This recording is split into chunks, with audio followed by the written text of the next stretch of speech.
Near Harare Gardens stays a young homeless gentleman who has been succumbing to the hardships the current economy of Zimbabwe can offer.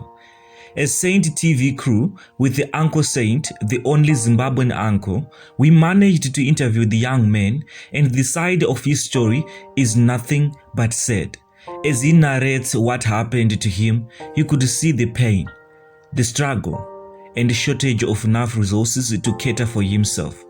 Let's hear Uncle Saint interviewing the young gentleman. Right, nchida kugamuchira zvakare paprogram yedu paSaint TV handiti nchida kukwasa mukoma wangu andinaye panapa mukoma zviri kudii zviri nani hazvo kushingirirawo neupenyu ngoshingirira handizvo right munonzani mukoma actually my name is Whisper Chitauro.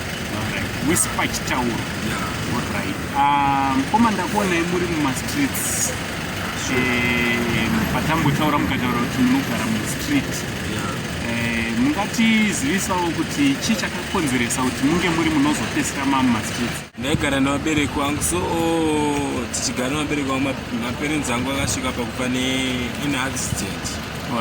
Vafane neaccident then pakauya hama dzangu.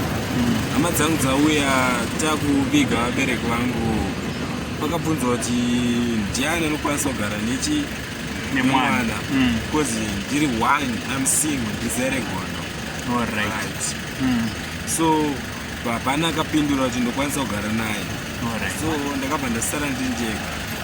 They take property, all of everything. Wakatora zvese zviri pamba, zvanga zviri pamba because isu tainoja tanga tisina stand.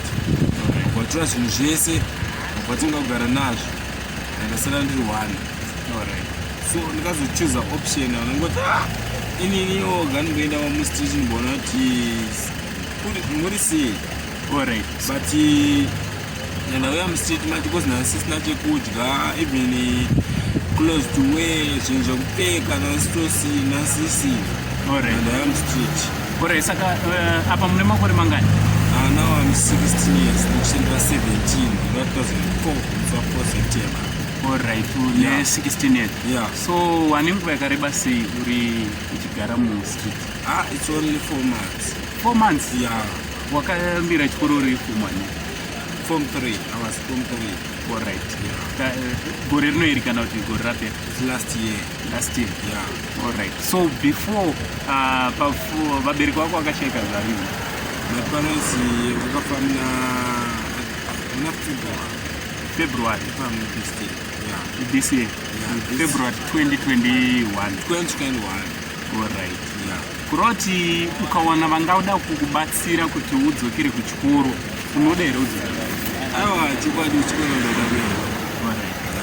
Ndakuenda kuchikoro. So une foni here kana kuti paunogona kubatika kune vanenge vachida kukubatsira? Ini foni zvangu ndakandisina. But panobatika paripo zvako. Pandakuwanepo paya? For sure. Alright, so kune vanenge vachida kubatsira mukoma Whisper nditi vanoda kubatsira mukomana wandinaye panapa anonzi Whisper, makasununguka kunge muri munotinyorera pafoni namba dziri panapa, munotifonera kana kutinyorera paWhatsApp nefoni namba dziri papo pano paSaint TV kuitira kuti mukomana abatsirikano handiti abatsirikane. Ndiri kutenderera ndichiona vana vakawanda vari mumastreets nekuda kwezvikonzero zvakasiyana siyana.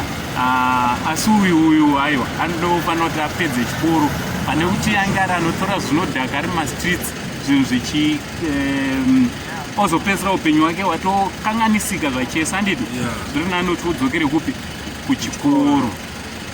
So ndezvipi zvimwe zvaungada kukumbira kune vari vakateerera vangada kukubatsira?